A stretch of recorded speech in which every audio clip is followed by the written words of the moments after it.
আসসালামু আলাইকুম, আমি শামিউল এসএস রেফ্রিজারেশন থেকে। আপনারা যে ফ্রিজটা দেখছেন এটা ইলেকট্রিক শক দিচ্ছে, সেটা কাস্টমার বলছে। তারপরে পরেই আমি আর্থিং সংযোগ করলাম। সংযোগ করার পরেই সুইচ অন করার জন্য বললাম। সুইচ অন হওয়ার সঙ্গে সঙ্গেই দেখলাম কম্প্রেসারে লাইন দিচ্ছে এবং বডিতে কোথাও নেই। আমি তখনই ধারণা করলাম যে এটা হয়তো কয়েল শর্ট হয়েছে।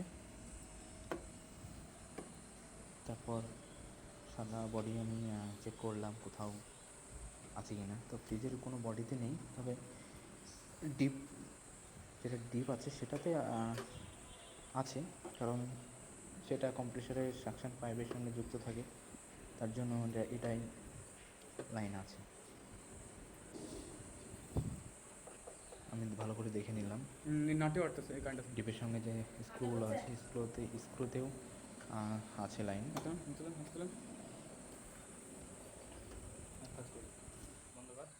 তারপর আমি কম্প্রেসার চেক করলাম, বডির সঙ্গে অ্যাটাচ করে দেখলাম, কম্প্রেসার টার্মিনাল চেক করে দেখলাম এবং পেলাম আমি কম্প্রেসার আর বডির সঙ্গে টার্মিনালে সংযোগ আছে।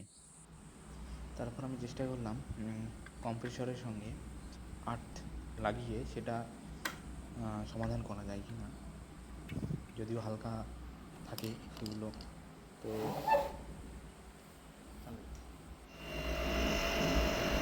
কমছানোর পর আবার দেখলাম না, কিছুই হচ্ছে না।